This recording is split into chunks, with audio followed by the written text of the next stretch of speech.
दोस्तों, ये टब में आप देख रहे हैं एक तुलसी जी का पौधा है।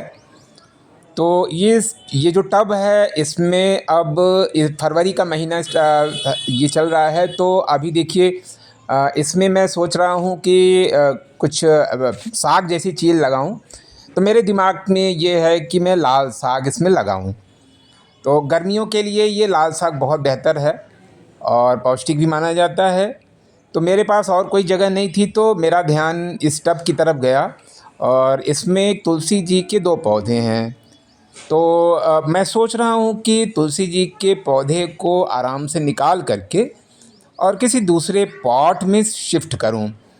तो फ्रेंड्स, दिमाग में आया कि इसका पूरा वीडियो बना लूँ और आपको दिखाऊँ कि कैसे मैंने तुलसी जी के पौधे को दूसरे पॉट में शिफ्ट किया। तो चलिए स्टार्ट करते हैं। तो इसके लिए एक मीडियम साइज़ का ये सीमेंट का गमला है, मेरे पास पड़ा हुआ था। तो दोस्तों, बस इसी में तुलसी जी के पौधे को लगाऊंगा। नीचे एक होल भी है। ये होल होना बहुत ज़रूरी होता है ताकि एक्स्ट्रा वाटर इसमें से निकल जाए। तो यही है, सीमेंट का ये गमला है। तो अब चलिए मिट्टी के तरफ थोड़ा ध्यान देते हैं। तो ये मिट्टी मेरे पास है और गार्डन की मिट्टी है, लेकिन ये काफ़ी ढेले युक्त है। मतलब इसमें बड़े बड़े साइज के ढेले हैं। तो इन ढेलों को अच्छी तरह से पीस करके इनको महीन कर लूँगा। तो क्या करता हूँ कि थोड़ा सा पानी छिड़क करके और एक भारी ईंट की सहायता से पूरे जो मिट्टी के लम्स हैं उनको अच्छी तरह से पीस दे रहा हूँ। ये बहुत ज़रूरी होता है क्योंकि जड़ों को आगे फैलने के लिए पोरस मिट्टी चाहिए और मिट्टी हवादार होनी चाहिए और पोरस हो, जो है आगे की तरफ जड़ बढ़ सकें। वरना क्या होता है ना कि जब टाइट मिट्टी होती है तो जड़ आगे नहीं बढ़ पाती है और पौधे जो है विकसित नहीं हो पाते। तो आप देख रहे हैं कि कितना ये अच्छी तरह से ये फाइन हो गया है। अब इसमें कुछ चीज़ मिलाऊंगा। दोस्तों, ये लकड़ी की राख है, बहुत अच्छा काम करती है। अभी देखिए, अब जो सीज़न आ रहा है उसमें जड़ों में चींटियाँ लगेंगी और मिलीबग की प्रॉब्लम होगी। तो ये जो लकड़ी की राख है ये बहुत ज़बरदस्त काम करेगी। और साथ ही साथ इसमें तमाम माइक्रो न्यूट्रिएंट्स जैसे बोरॉन, कॉपर, मैग्नीशियम, निकेल और इस तरह के बहुत से तत्व इसमें पाए जाते हैं जो लकड़ी में पाए जाते हैं। तो इसको अच्छी तरह से लगभग 2 मुट्ठी के बराबर, एक गमले में 2 मुट्ठी के बराबर मैंने मिला दिया है। और दोस्तों, ये देखिए, ये है नीम की खली। ये नीम की खली मैं सभी अपने जितने भी प्लांट के गमले हैं, जब मिट्टी तैयार करता हूँ तो नीम की खली ज़रूर मिलाता हूँ। तो 2 मुट्ठी के करीब नीम की खली भी अच्छी तरह से मिला दे रहा हूँ। ये भी एंटी माइक्रोबियल, एंटी फंगल है और एक फर्टिलाइज़र का भी काम करेगी ये। तो बहुत ज़रूरी होता है इसकी तेज, इसमें बहुत बहुत तेज़ महक होती है। तो उससे क्या होता है कि जो चींटियाँ वगैरह है ना, दूर ही रहती हैं। और फ्रेंड्स, ये देखिए, ये है सूखा गोबर की का ये फाइन जो है पाउडर जैसा है। तो बहुत महीन है ये भी। तो इसको भी मिला दे रहा हूँ। ये जो सूखा कंडी होता है उसको पीस करके मैंने बनाया है। तो चलिए अब पूरा प्रोसेस शुरू करते हैं पौधा लगाने की। तो इसके लिए ये हमारे पास ये क्वायर पड़ा हुआ था, तो नीचे सबसे पहले इस क्वायर को मैं लगा दे रहा हूँ ताकि मिट्टी नीचे न जाए लेकिन पानी बह कर के चला जाए।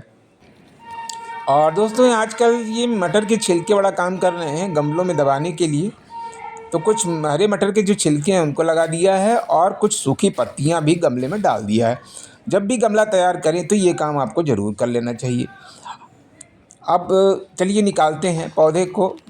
तो ये एक समस्या है कि पौधे को कैसे निकाला जाए, क्योंकि अगर तुलसी जी की कुछ जड़ें टूट जाती हैं ना तो उनमें सूखने का डर बना रहता है। तो दोस्तों, ये काम करना है कि जड़ न टूटने पाए। तो आप पूरा प्रोसेस देखिए कि मैं कैसे निकाल रहा हूँ। हल्का हल्का हिला हिला इसको, तो आराम से देखिए निकल गया है। और गमले का साइज़ तो छोटा है लेकिन जड़ों में मिट्टी बहुत ज़्यादा है। और ये देखिए दोस्तों, कितनी ढेर सारी चींटियाँ निकल लगी हुई हैं। तो अब जैसे जैसे मौसम गर्म होगा ना, तो ये चींटियाँ जो है जड़ों में लगेंगी। तो इसीलिए मैंने नीम की खली का पाउडर मिलाया है। और इसके बाद भी मुझे कुछ और भी करना होगा, जैसे हल्दी का पाउडर का लिक्विड पानी में घोल करके डालना होगा। तो ये सारी चीज़ें बाद में करूँगा, लेकिन ये जो नीम की खली है ये बहुत अच्छा काम करती है चींटियों के लिए भी। तो अब थोड़ा सा इसकी रूट प्रूनिंग कर ले रहा हूँ। तो रूट प्रूनिंग करते समय जो बहुत ही पतली जड़ें हैं उनको वो कट हो जाएं, लेकिन जो मेन जड़ है वो कट नहीं होनी चाहिए, यानी जो मोटी जड़ें हैं वो कट नहीं होनी चाहिए। तो थोड़ा मिट्टी बचा करके जड़ों को मैंने धीरे धीरे मिट्टी को अलग कर लिया है। अब इसी पौधे को मैं गमले में लगाऊंगा जो मैंने अभी हाल में दिखाया है। तो आप देखिए थोड़ी सी रूट प्रूनिंग और कर ले रहा हूँ। तो अब क्योंकि गमले का साइज़ छोटा है तो इसलिए इसकी जो एक्स्ट्रा मिट्टी है उसको हटा ले रहा हूँ।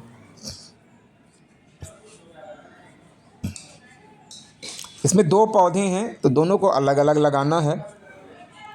तो ये एक पौधे को एक गमले के हिसाब से मैं लगाऊंगा। तो नीचे देखिए, सबसे पहले पौधे को अच्छी तरह से स्टैंड कर ले रहा हूँ।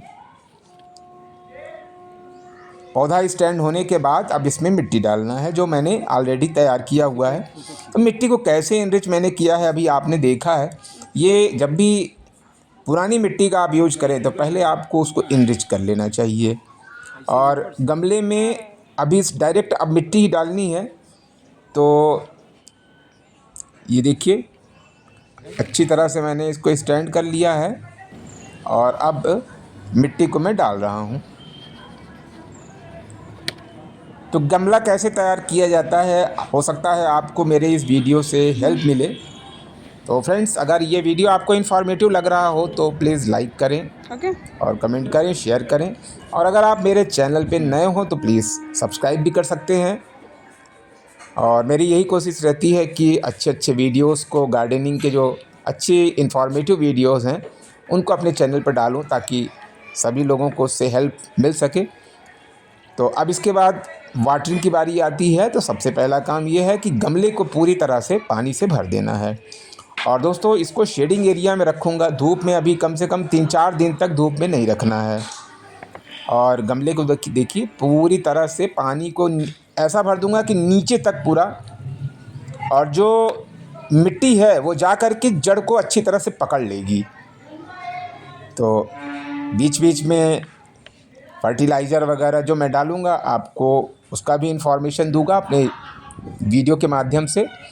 अब ये जो मंजरी आपको दिख रही हैं, जितनी मंजरियाँ हैं वो तुलसी जी के ऊपर, जैसा कि सभी जानते हैं कि एक तरह से भार स्वरूप होती हैं। इससे पौधे के विकास में रुकावट आती है।